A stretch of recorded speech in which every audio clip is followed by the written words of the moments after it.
guys, I am Chris Kaler. And I'm Amber Kyuujin cosplay, and today we are back guys with Hunter x Hunter, episode 130. Yes. We have so far, guys. How many episodes are left? There's 148. 18. Well, 18, 19. So I mean, yeah, there's not much left. We've come from a long way back, guys. I do not know how they want to end this. And I love it. I love the uncertainty. But technically, the manga is not done yet, No, right? No, but the anime is. Are they supposed to continue it after some time? Just like with Bleach or something? I don't know if they gave it its ending, like the anime its ending. Because I know the manga is not over, but it's on hiatus. And it's been on hiatus for a while. 84 years? It's because I think of the mangaka's health. So yeah, I don't know if he's ever gonna come back, or right? I don't know if he's ever gonna come back. But still, for the anime, I don't know how they want to end this. But we got 18 episodes to find out. Yeah, because Meruem is a mystery. He, in his amnesia, he knows that there's something missing in his memory. Like it's Komugi. Like he's seen the army. He's at the palace. Like he understands his goal and is what he's supposed to do as the king of chimeras. But it's not fulfilling. Like he's like, no, there's more.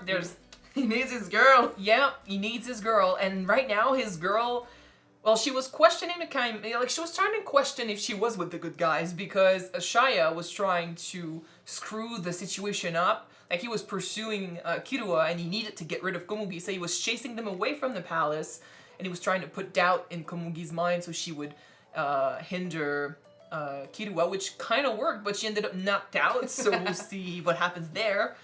And then he went straight back to the palace because the king is there, so... And he remembered that the Gungi board was inside the room, and that might trigger Meruem's memory. Yes, so Kirua might understand, or he's intelligent and he's managed to stay on top of the situation a lot. We'll see if he understands the importance of Komugi, if he understands that something's going on at the palace, and if he goes back. But in the meantime, he's away, and Gon and Neferpitou have finally arrived at where Kite is. Please, I want to see that happening, guys, because she's gonna go down. Yes, and I mean, there's so much that we need to see. There's so much that needs to happen. I don't know with whom we're gonna stay this episode, but in any case, it's gonna be exciting. So let's just jump into episode 130 and see what they have in store for us. Don't forget to subscribe if you want to know when these episodes come out, and check out our Patreon for the full reactions. Let's go! Let's go!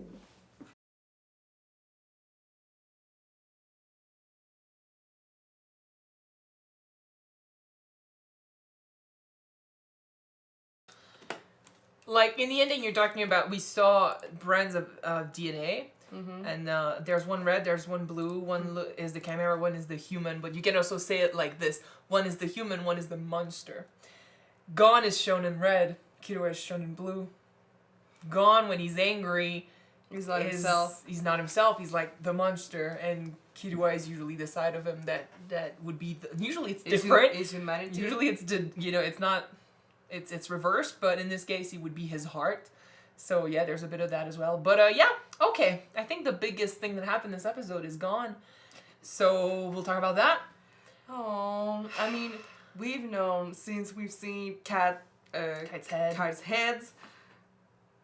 That it was over. It was over. I mean, I don't think that we've seen someone's name being as powerful to bring somebody back to life. I will admit though that literally the show insisted on Gon's hope so much that it got us thinking, like, I mean, we don't think it's gonna happen, but I don't know. Like we're literally try. But deep down, we've always known Kite is dead, and it's the fact that Gon still believed he had he had hope, he had a chance to save him.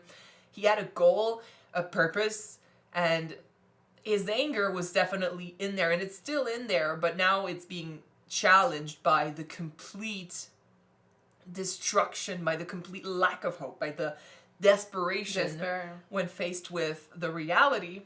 Oh, and by the way, I've said in the episode, guys, but the voice actress, I think it's actress, well, that person was so good at portraying not childish, but like vulnerability, like a child vulnerability. Just like when he's asking, like, she's gonna, they're saying he, but like, she's gonna save him after, right? Neferpitou is a They say he, but I've been saying she because she physically looks more feminine, so I don't really care. Yeah. They don't have a gender.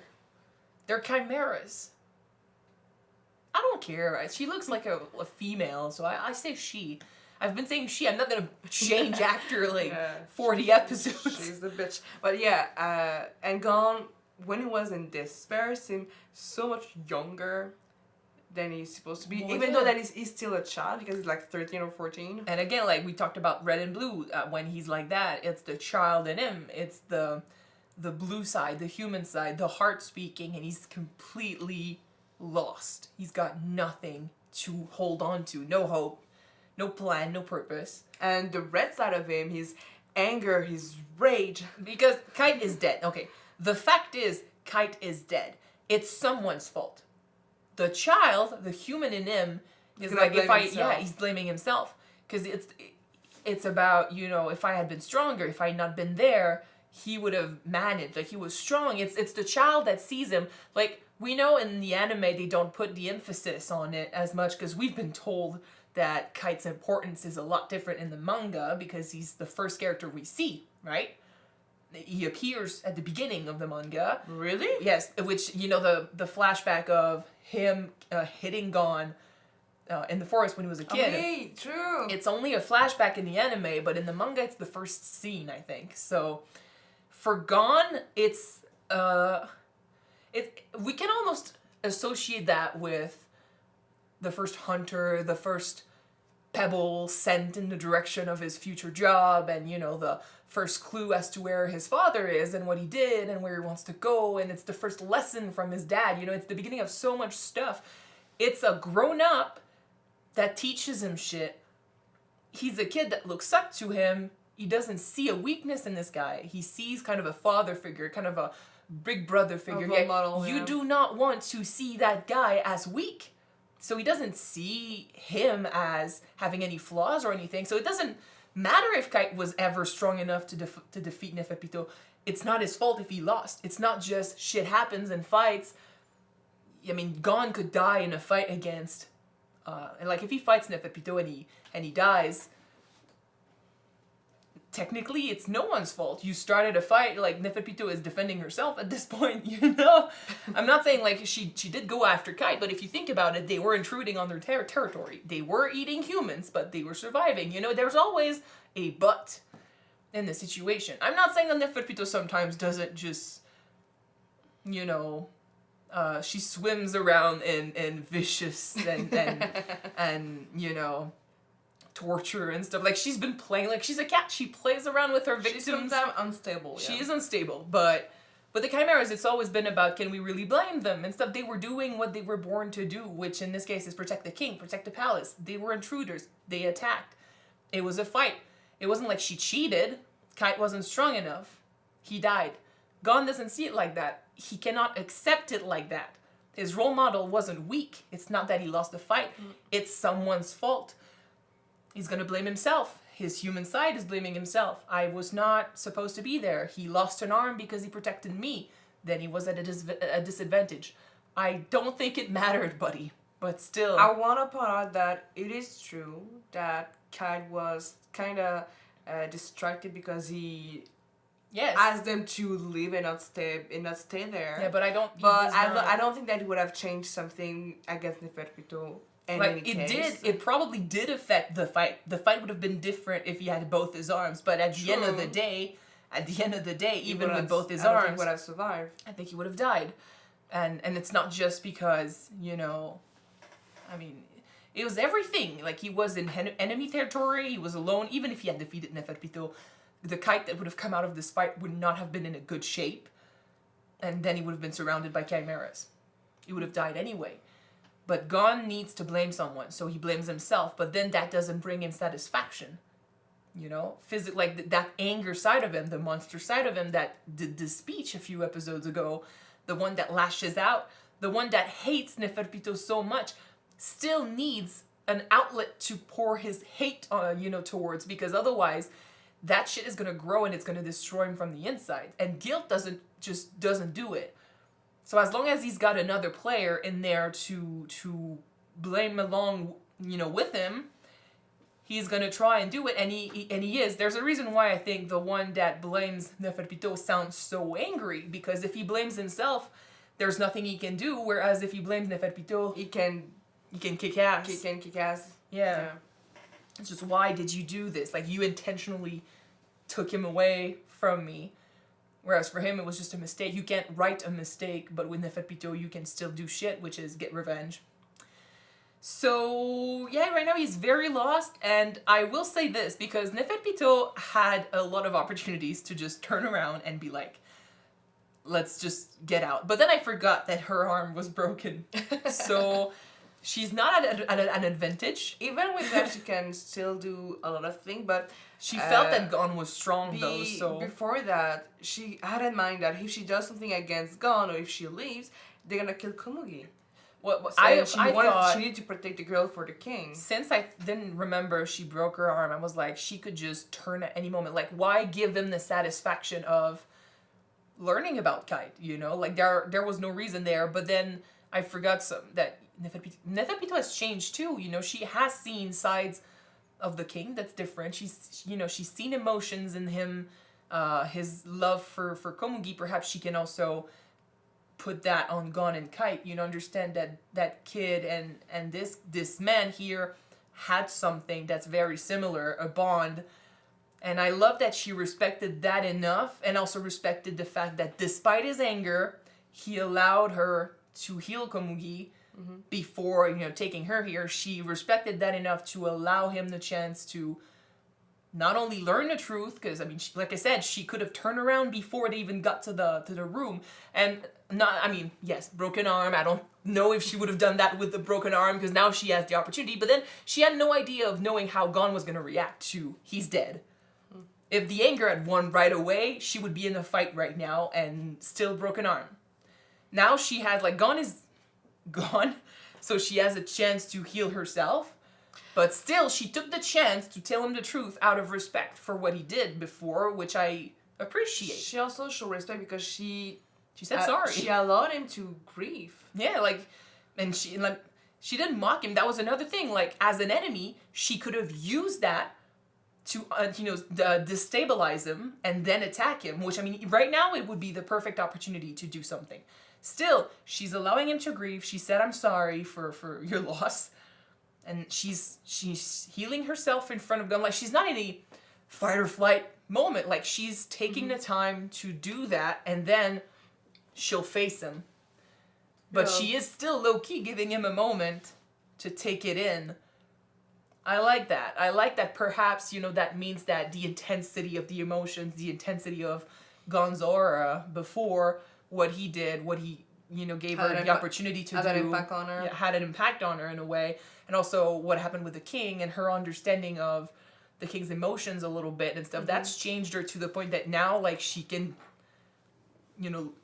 she can low-key put aside her vicious need to play with her praise and allow a kid like that to cry over the death of a friend instead of taking that as an advantage. Not that it's not going to be an advantage, but like I said, she had no way of knowing how Gon was going to react to the news. True. So, yeah. That did not go like I expected. You know what? Right now, I'm expecting the anger is going to win monster side to win over. Yeah. And for his name to just... The thing is, he's thinking right now that Neferpitou is healing herself, and then she'll heal Kite. It's the side of him that is just desperate right now is latching onto another little hope. Hope, perhaps it's still possible. As soon as Neferpitou turns around and is ready to leave, he's gonna realize. And if he still has that hope that she can do something, the anger might take over and be like, you're gonna fucking try. He's gonna be desperate for a little while, Killua gonna have to really, really take time with Gon after this, but I think, there's definitely gonna be a fight. I am excited, but at the same time, I expected the anger to take over right away. So there's a part of me that's happy that at least Gon has that grieving moment, but it breaks me to watch him go expect the through anger it. to take over too, but it makes sense that after having this hope for so long, Well, I mean, the anger is there still. Behind the anger, his hope has been just crushed by this reality check. The anger is still there. He is like a part of him is actively blaming Neferpitou, and if that part had been the only part of him that reacted here, he would have reacted the way I almost expected this episode to go. Mm-hmm. But instead, like, there's that duality, and because we haven't seen that blue side of him, that human side of him, in a while.